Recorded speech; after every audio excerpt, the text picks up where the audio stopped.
Ya, selamat pagi anak-anak. Hari ini kita masuk materi bab 2 tentang kerajinan tekstil ya. Kira-kira apa sih kerajinan tekstil itu? Nah, di sini kita akan membahas tentang yang namanya apa itu kerajinan tekstil. Tekstil itu ada apa aja dan tekstil itu tuh terbuat dari apa aja. Itu akan kita bahas di bab 2 hari ini ya. Nah, ini ada peta materinya ya.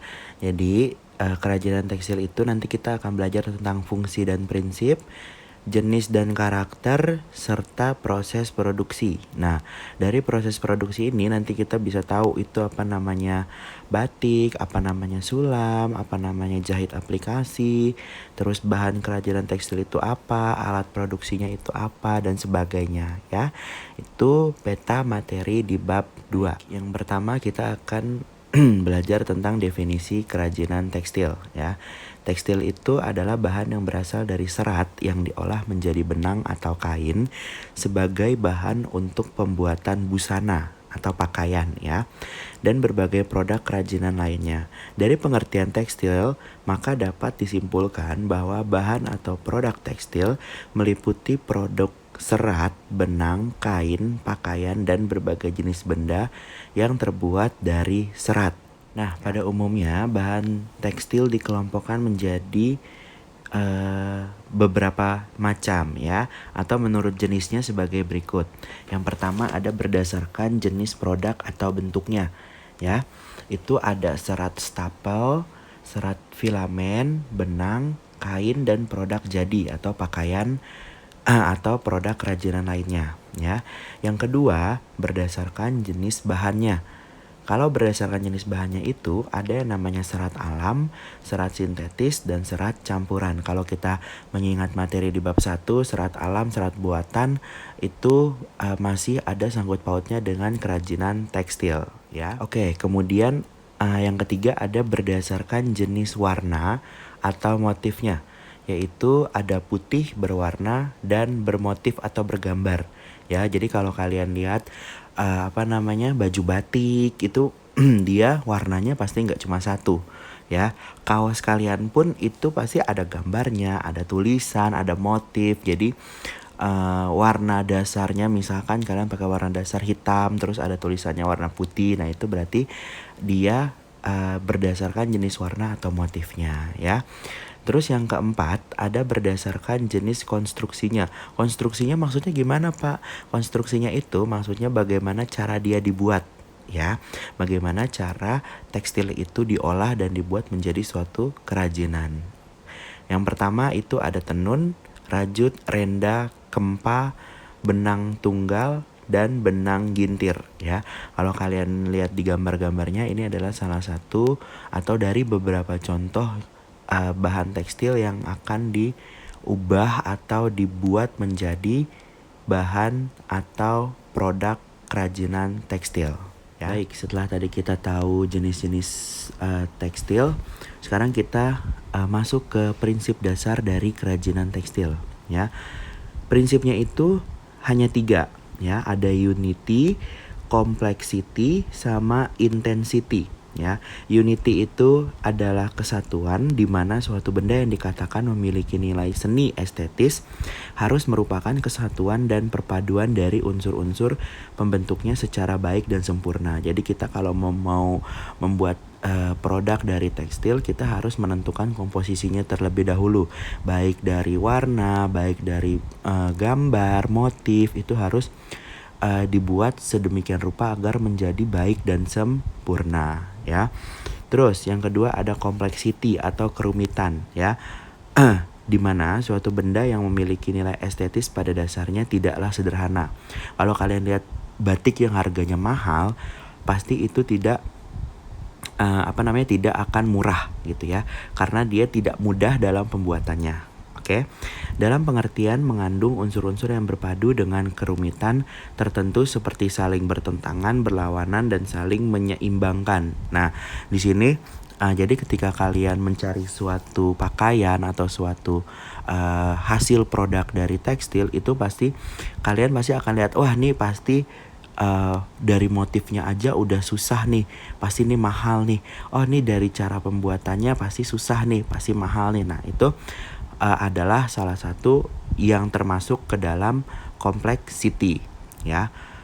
Terus ada intensity atau kesungguhan, di mana suatu benda yang dikatakan memiliki nilai estetis bukanlah suatu benda yang kosong, ya, maksudnya cuma polosan gitu ya, melainkan memiliki kualitas yang menonjol dalam penampilannya.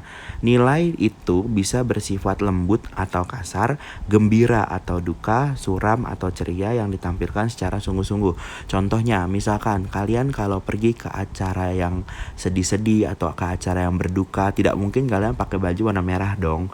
Tidak mungkin kalian pakai baju warna kuning gitu. Jadi kita pasti menggunakan sesuai dengan apa yang kita lakukan gitu. Misalnya kita ke tempat duka seseorang, kita pasti menggunakan pakaian berwarna hitam. Itu menunjukkan bahwa kita ikut berduka, ya.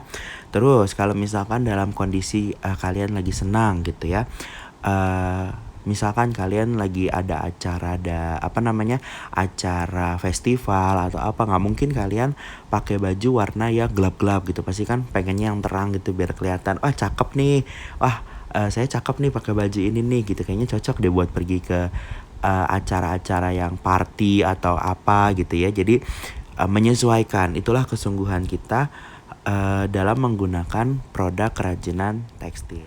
Ya, baik, dari prinsip kerajinan tekstil kita akan berangkat ke fungsi dari kerajinan tekstil, ya.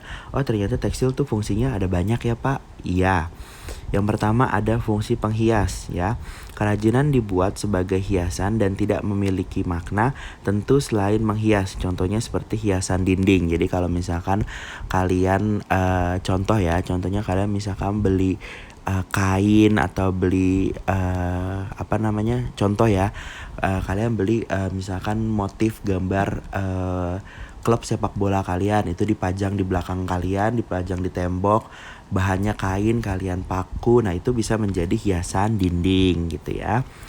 Terus, fungsi benda pakai. Kerajinan dibuat berdasarkan tujuan untuk digunakan sebagai kebutuhan sehari-hari, seperti contohnya pakaian, tas, dan aksesoris. Jadi kalau kalian pernah lihat atau kalian menggunakan sendiri, ya itulah yang kalian pakai dalam sehari-hari. Itu adalah fungsi dari tekstil itu sendiri. Contoh pakaian berarti untuk melindungi tubuh kalian supaya kalian nggak malu nih, kalian nggak dikatain ih kok nggak pakai baju, ih kok nggak pakai pakaian gitu kan. Jadi kalian menggunakan pakaian atau busana gitu ya. Terus ada fungsi kelengkapan ritual, ya. Kerajinan yang mengandung simbol tertentu dan berfungsi sebagai benda magic, ya, berkaitan dengan kepercayaan dan spiritual. Contohnya kain ulos, ya, yang digunakan saat upacara pernikahan atau pemakaman atau pesta adat lainnya. Terus kayak misalkan kalau kalian pernah melihat orang Bali yang sedang melakukan ibadah, itu pasti mereka menggunakan kelengkapan ritualnya, mulai dari kepala sampai kaki pasti ada kelengkapan ritual dari bahan kerajinan tekstil. Terus yang terakhir ada fungsi simbolik, ya. Fungsi simbolik itu kerajinan tekstil tradisional sebagai hiasan juga berfungsi melambangkan hal tertentu yang berhubungan dengan nilai spiritual. Contohnya tapestri, tenun, dan batik yang dibuat dengan motif simbolik. Nah, kalau kalian pergi ke beberapa daerah di Indonesia, mereka itu punya corak batik tersendiri gitu ya. Dan itu menunjukkan suatu ciri khas dari suatu tempat. Ya, batik itu merupakan ciri khas dari suatu tempat di mana batik itu cuma ada di tempat itu doang gitu. Jadi dia sebagai simbolik. Nah, itulah fungsinya tekstil sebagai simbol. Baik, kita akan melanjutkan ke desain kerajinan tekstil, ya. Apa sih desain? Desain itu merupakan langkah awal dalam mewujudkan suatu karya seni. Dan desain merupakan rancangan yang akan memudahkan dalam pencapaian tujuan atau penciptaan suatu karya seni. Dengan demikian, desain dapat diartikan sebagai suatu rancangan gambar yang nantinya dilaksanakan dengan tujuan tertentu yang berupa susunan dari garis, bentuk, warna, dan tekstur. Ya, desain dapat diterapkan pada berbagai benda yang ada di lingkungan sekitar kita. Salah satu desain yang baik akan memperlihatkan susunan yang teratur. Jadi kalau kalian lihat pakaian yang reject, nah itu berarti dia susunannya tidak teratur ya. Dari bahan-bahan yang dipergunakan sehingga menghasilkan suatu benda yang bagus, indah, dan dapat dipergunakan. Dalam hal ini terdapat dua macam desain, yaitu structural design atau desain struktur dan decorative design atau desain hiasan. Oke, nah ini kita akan bahas satu persatu. Yang pertama kita akan bahas tentang structural design atau desain struktur. Ya, desain struktur adalah susunan dari garis, bentuk, warna, dan tekstur dari suatu benda, baik berupa benda yang mempunyai ruang maupun gambaran dari suatu benda. Contoh dari desain struktur adalah gambaran suatu benda yang akan dibuat dilengkapi dengan keterangan ukuran, warna, dan bentuknya. Contohnya seperti ini. Ketika kalian mau membuat baju atau kalian mau membuat seragam gitu, pasti itu akan diukur. Pertama kalian harus diukur karena setiap orang memiliki ukuran yang berbeda-beda ya. Terus misalkan kalian ada acara keluarga gitu dan harus seragam semua. Nah, dari warna aja kita harus menentukan mana warna yang cocok bagi kita gitu kan. Kalaupun kita disediakan warna oleh yang menyelenggarakan acara, ya sudah, tidak apa-apa, tapi tetap warna itu akan keluar gitu ya.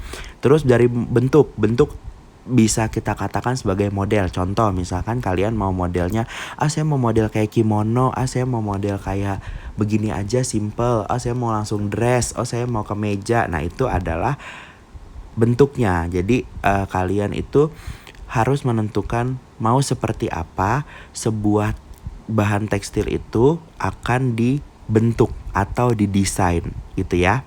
Nah, lanjut ada dekoratif design atau garnitur. Adalah sentuhan atau perlakuan yang diberikan pada permukaan busana yang memberikan efek visual untuk memperindah penampilan. Garnitur bisa sebagai unsur dekoratif, hiasan, atau sebagai unsur fungsional. Nah, jadi kalau dekoratif ya berarti mereka digunakan untuk suatu dekorasi suatu tempat atau dekorasi suatu barang jadi atau pakaian. Jadi gini, contoh misalkan kalian kalau datang ke acara pernikahan atau kalian datang ke suatu tempat dengan dekor atau dengan desain yang unik, nah itu dia termasuk ke dalam dekoratif design. Contohnya paling gampang adalah wallpaper untuk dinding ya. Wallpaper untuk dinding itu masuk salah satu dekoratif design ya. Oke, pembuatan produk kerajinan tekstil dilakukan dengan cara menentukan jenis benda apa yang akan dibuat, membuat desain produk, membuat desain hiasan pada produk, menyiapkan bahan dan alat serta langkah pembuatan produk kerajinan tekstil ya. Jadi itu penyampaian materi sedikit tentang produk kerajinan dari bahan tekstil ya. Kita ketemu sampai di sini. Untuk materi selanjutnya kita akan bertemu di pertemuan selanjutnya membahas tentang materi masih di dalam tekstil ya. Semoga apa yang disampaikan bisa kalian terima dan bisa kalian terapkan dalam kehidupan kalian untuk menjadi pribadi yang lebih baik ya. Terima kasih, sampai jumpa di pertemuan berikutnya. God bless you.